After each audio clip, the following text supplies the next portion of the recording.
यह बड़ी खबर से आपको रूबरू करवा दें, कोरोना पीड़ितों को यहां पर आयुष्मान भारत योजना का लाभ मिलेगा। इस वक्त की बड़ी खबर से हम आपको रूबरू करवा रहे हैं। तमाम जो स्टेप्स हैं वो सरकार की तरफ से उठाए जा रहे हैं और अब कोरोना पीड़ितों को आयुष्मान भारत योजना का लाभ मिलेगा। इस वक्त की खबर से हम आपको रूबरू करवा रहे हैं। दरअसल आयुष्मान भारत योजना के तहत पीड़ितों का इलाज हो पाएगा।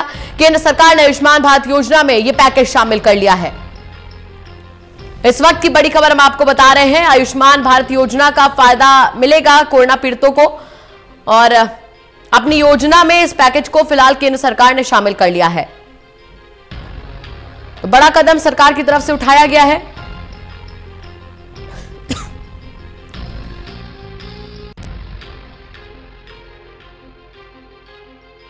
इसको शामिल कर लिया है और अब इनका जो इलाज होगा कोरोना पीड़ितों का वो आयुष्मान भारत योजना के तहत होगा। तो बड़े स्टेप्स उठाए जा रहे हैं सरकार की तरफ से भी, प्रशासन की तरफ से भी, पुलिस की तरफ से भी कि किसी भी तरीके से इस महामारी से निपटा जाए और बेहतर से बेहतर कोरोना पीड़ितों को इलाज दिया जाए। क्योंकि जिस तरीके से हम देख रहे हैं कि 37 लोग ठीक भी हो चुके हैं। हालांकि 9 लोगों को हम नहीं बचा पाए, लेकिन 37 लोग ठीक हो चुके हैं। एक उम्मीद है लोगों के मन में कि जो कोरोना पीड़ित है वो ठीक हो जाएंगे। ऐसे में सरकार ने आयुष्मान भारत योजना में इस पैकेज को शामिल कर लिया है और अब कोरोना पीड़ितों को आयुष्मान भारत योजना का लाभ मिलेगा।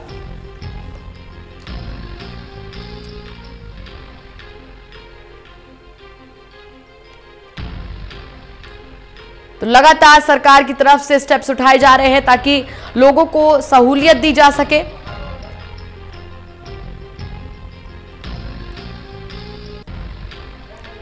चलिए हमारे मुख्य राजनीतिक संवाददाता प्रदीप कुमार से जुड़ चुके। प्रदीप जी, यहां पर आयुष्मान भारत योजना के तहत पीड़ितों का इलाज होगा, अपडेट दीजिए खबर के बारे में। देखिए बिल्कुल, और केंद्र सरकार की महत्वपूर्ण योजना है आयुष्मान भारत, जिसमें 5 लाख तक का इलाज फ्री किया जाता है। वो 5 लाख रुपए दिए जाते हैं निश्चित तौर पर। ऐसे में जब कोरोना पीड़ितों का ग्राफ बढ़ रहा है, केंद्र सरकार का ये फैसला, नीति आयोग इस पर एक विजन डॉक्यूमेंट बना रहा है और उसके बाद यहाँ पर इस पैकेज। चलिए प्रदीप जी आपके पास लौटेंगे, लेकिन इस वक्त उत्तर प्रदेश के मुख्यमंत्री योगी आदित्यनाथ क्या कुछ कह रहे हैं, आइए आपको सुनवाते हैं। वास्तव में दीर्घकालीन लाभ की दृष्टि से उनके लिए बहुत आवश्यक होंगे, प्रदेश और देश के हित में अत्यंत महत्वपूर्ण होंगे और इसके लिए हम लोगों को ये कदम उठाने पड़े हैं। इसमें एक तो सरकार की इस पूरी कार्रवाई में एक टीम भावना के साथ सभी संगठन मिलकर के अपना योगदान दें, एक ये अपील मेरी आप सबसे है। दूसरा, हम लोगों ने अब तक आज हमारे 18वां जिला भी लॉकडाउन हुआ है जो शामली है, लेकिन हम लोगों ने कल से लेकर के 3 दिन के लिए यानी 25, 26, 27 इन 3 दिन के लिए पूरे प्रदेश को पूरी तरह लॉकडाउन करने के लिए निर्णय लिया है। और ये निर्णय हम लोगों को इसलिए लेना पड़ा है कि जिस तेजी के साथ यहाँ पे कोरोना वायरस से संक्रमित रोगियों की संख्या बढ़ी है, अब तक ये संख्या 34 हो चुकी है।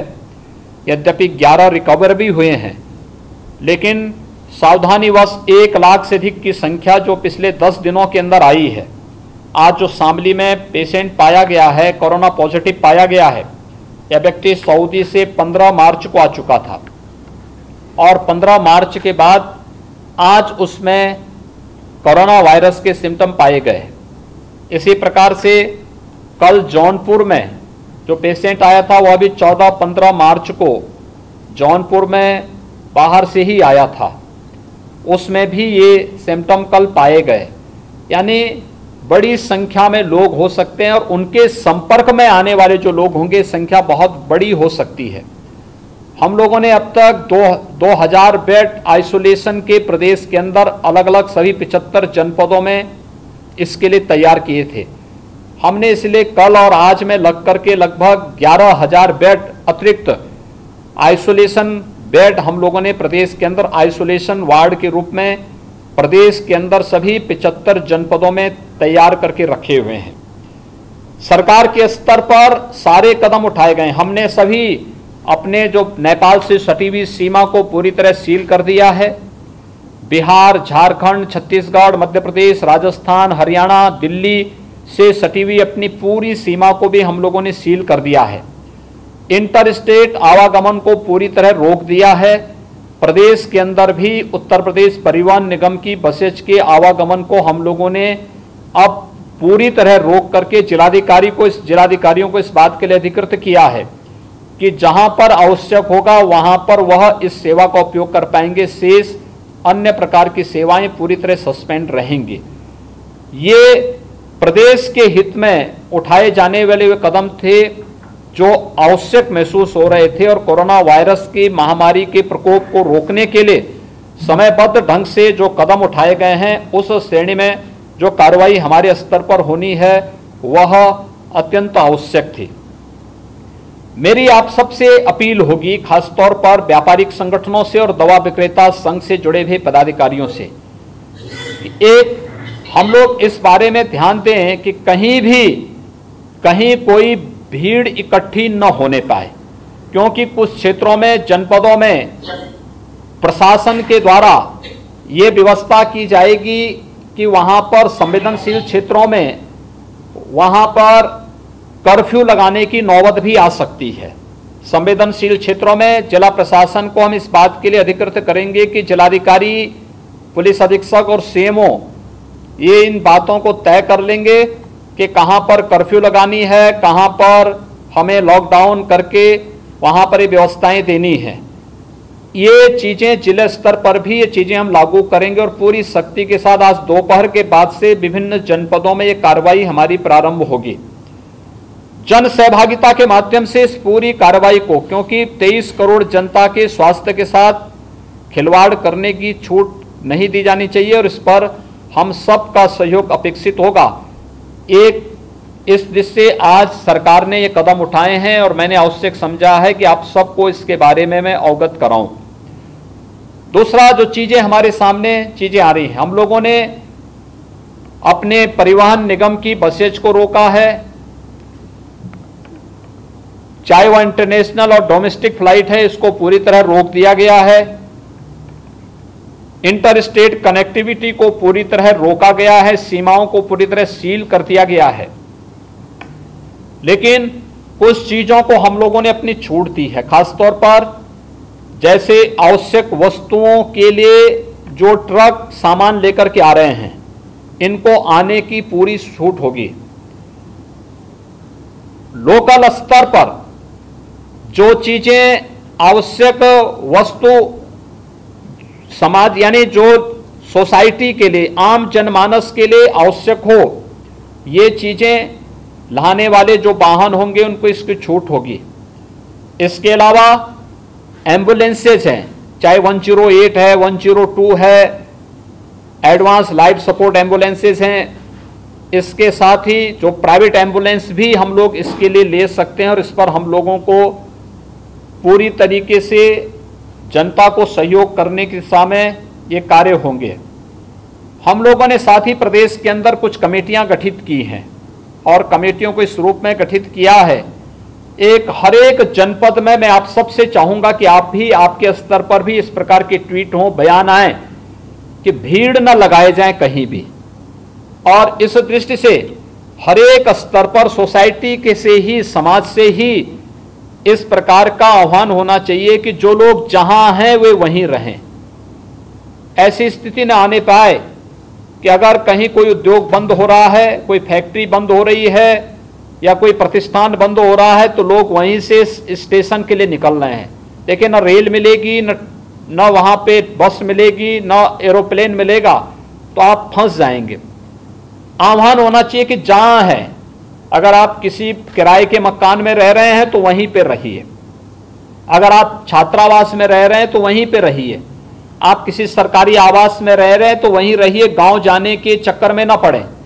एक पहले चरण में हम लोग इन चीजों को सुनिश्चित करें कि हर एक स्तर पर आह्वान हो और व्यापारिक संगठनों से मैं अपील करूंगा कि वे भी इस सहयोग में, इसमें अपना योगदान दें कि कोई भी व्यक्ति जहां कहीं है, देश में, दुनिया में, प्रदेश में, वे अपने स्थान पर ही, अपने क्वार्टर पर, अपने घर पर, अपने किराए के मकान पर, अपने हॉस्टल पर रहें। और इसको हमारे मुख्य सचिव की अध्यक्षता में जो कमेटी बनी है, वह कमेटी इस चीज को मॉनिटर कर रही है, वो देखेगी, पूरे प्रदेश के अंदर इन चीजों की समीक्षा करेगी।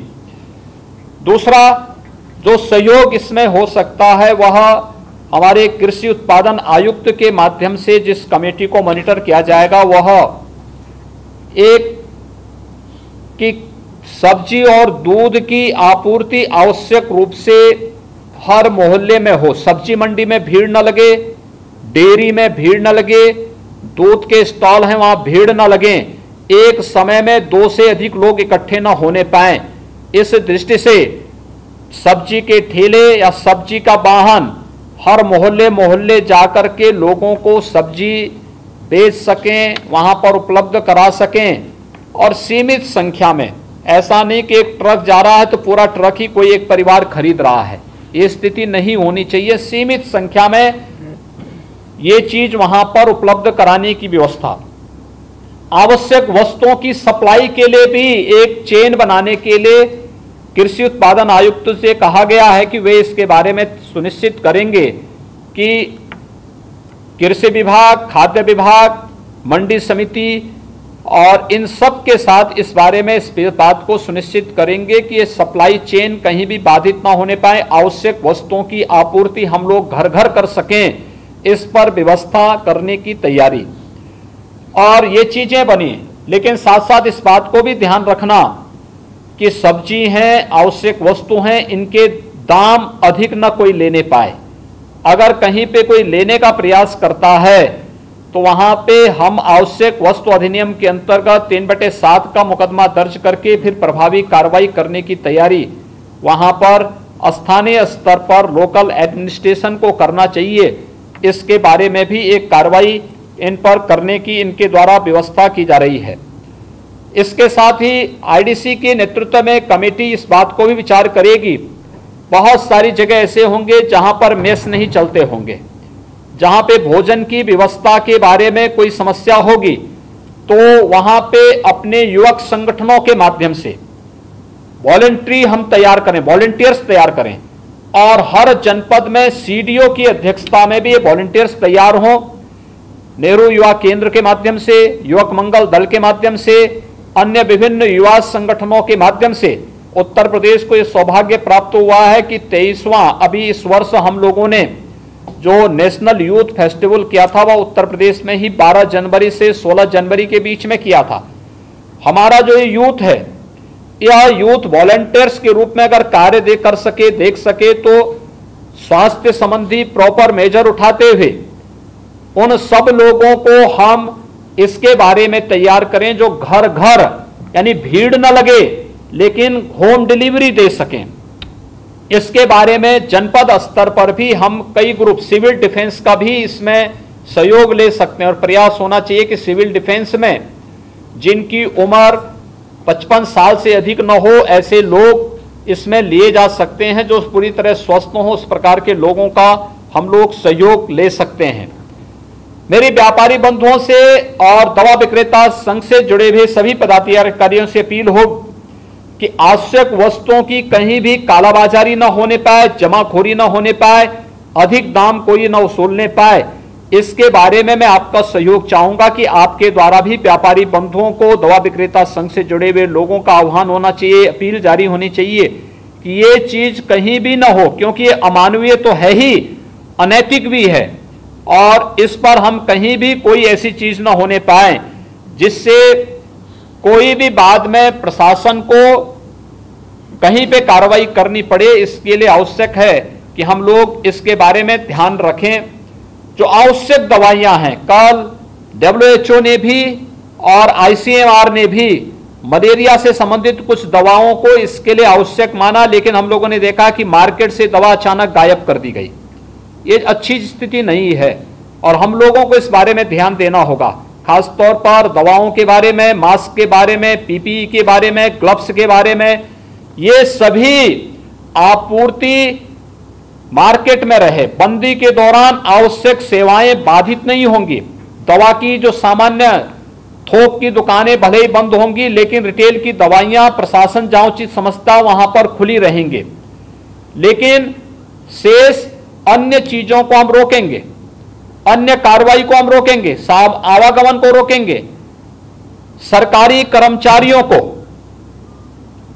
अलग अलग शिफ्ट में काम कर, पहले तो इनकी संख्या आधी कर दी गई है और आधी संख्या भी 3 शिफ्ट में ड्यूटी पे जा रही है।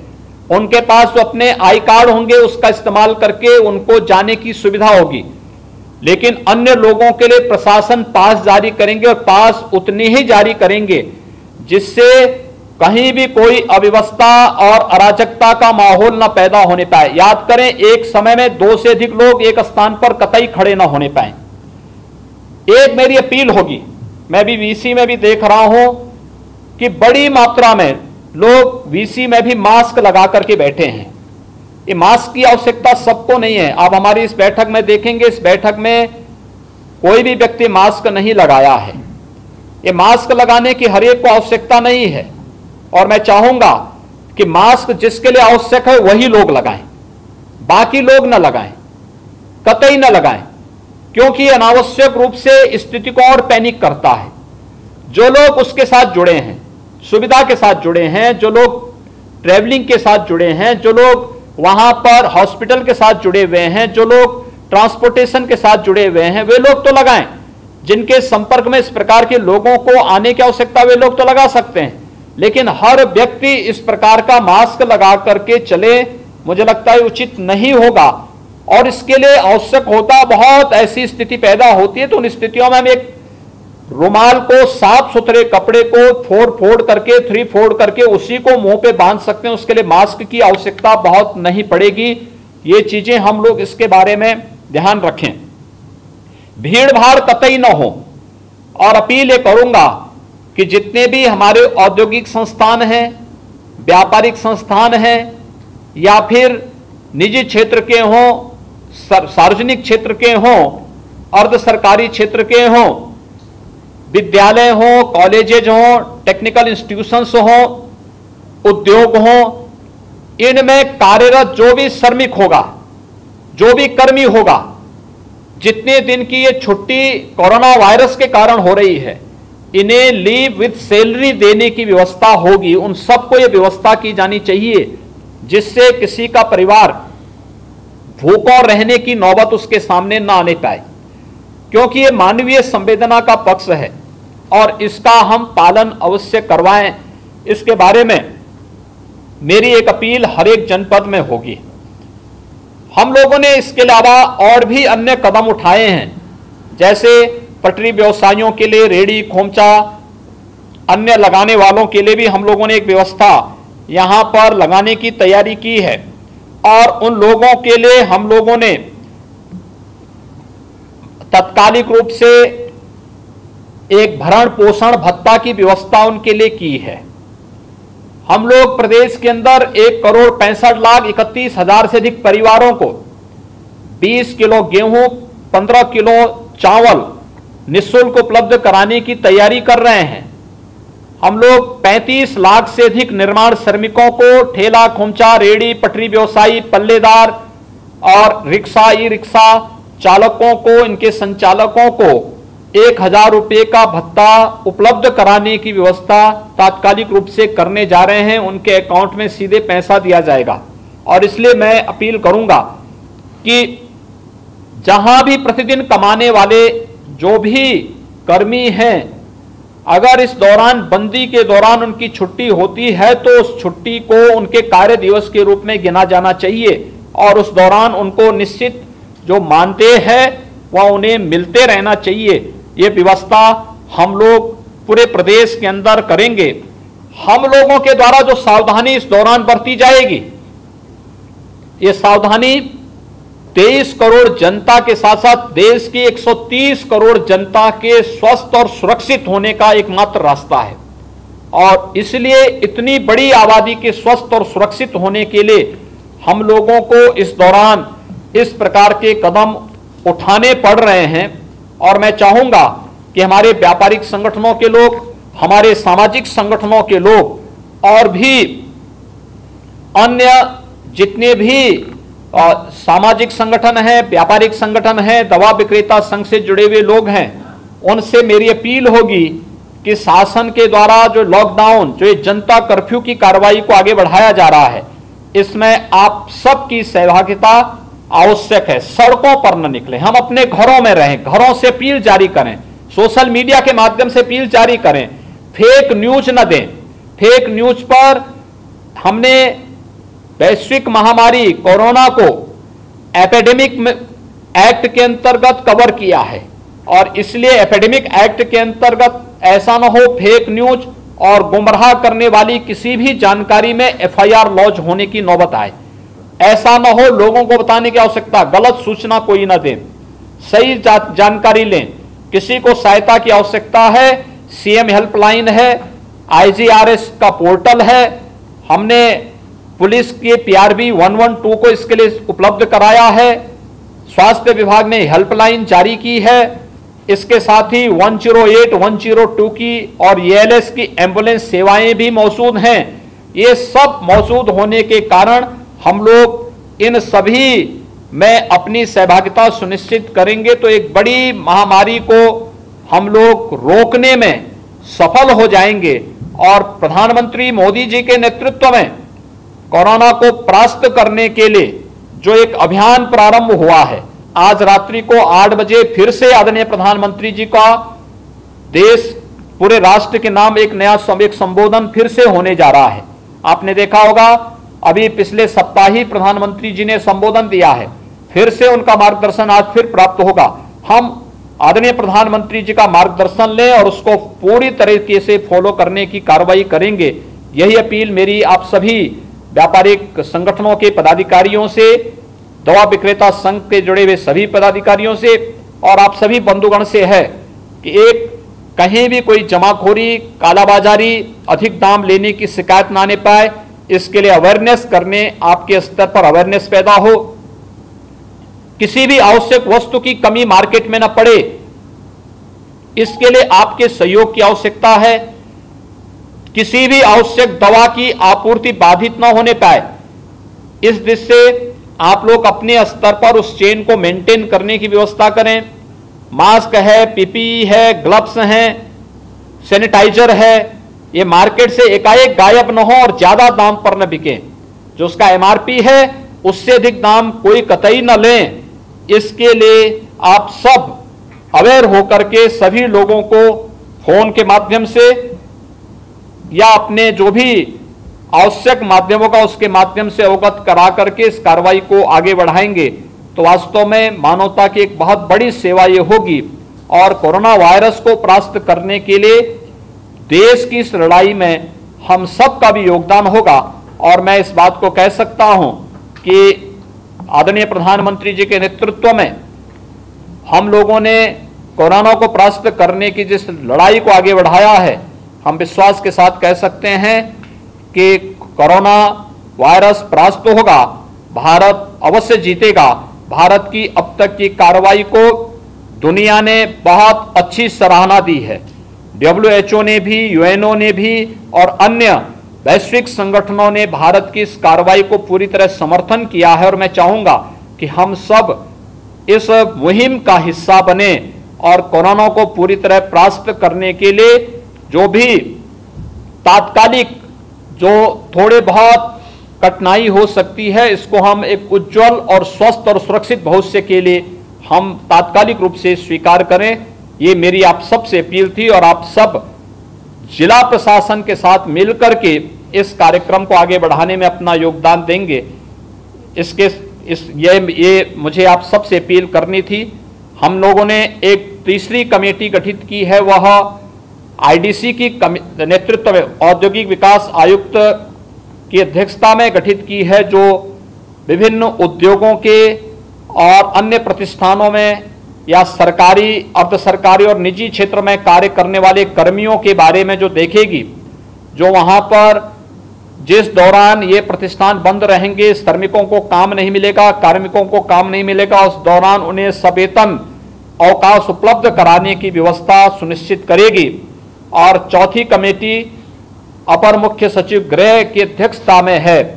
प्रदेश के अंदर इन्फोर्समेंट की जो भी कार्रवाई होनी है, कहां पर लॉकडाउन होना है, कहां पर कर्फ्यू तक की नौबत आ सकती है, इसको लगाना है, फोर्स का डिप्लॉय कहां करना है, ये सारी चीजें कोई धरना, कोई प्रदर्शन, किसी प्रकार की कोई भी गतिविधियां, कोई भी मांगलिक, कोई भी सार्वजनिक कार्यक्रम कहीं नहीं होंगे।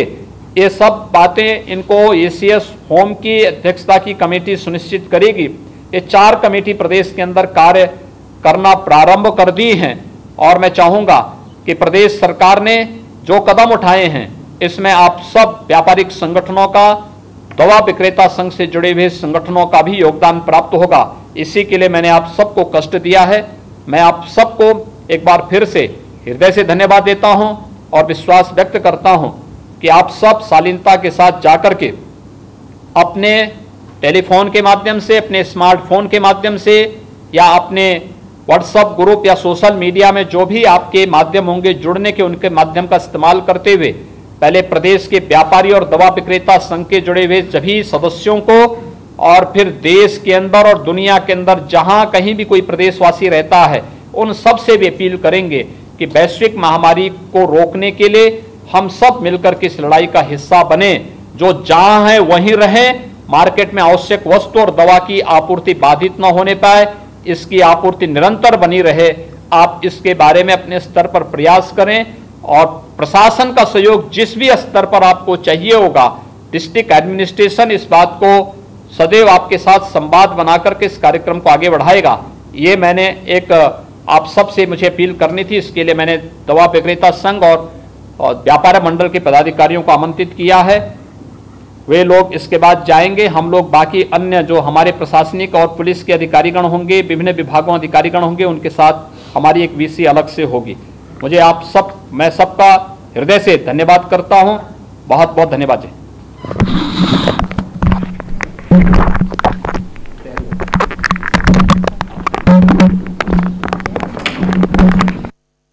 उत्तर प्रदेश के मुख्यमंत्री योगी आदित्यनाथ को आप सुन रहे थे। बड़ा ऐलान योगी सरकार की ओर से किया गया है।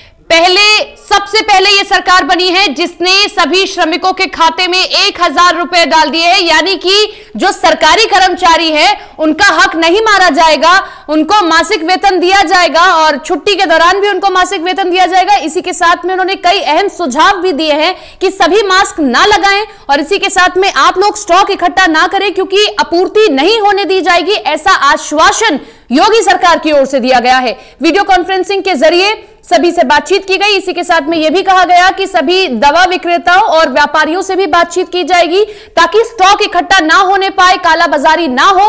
और बार बार अपील की जा रही है कि लॉकडाउन में आप लोग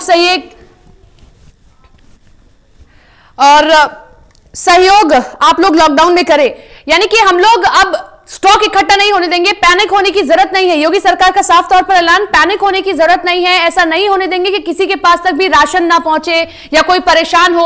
हर घर तक राशन पहुंचाना, हर घर तक जरूरी चीजें पहुंचाना सरकार की जिम्मेदारी है और सरकार उस जिम्मेदारी को बखूबी निभाएगी, आश्वासन दिया गया। इसी के साथ में छुट्टी के दौरान भी पूरा वेतन दिया जाएगा। यह ऐलान योगी सरकार की ओर से किया गया।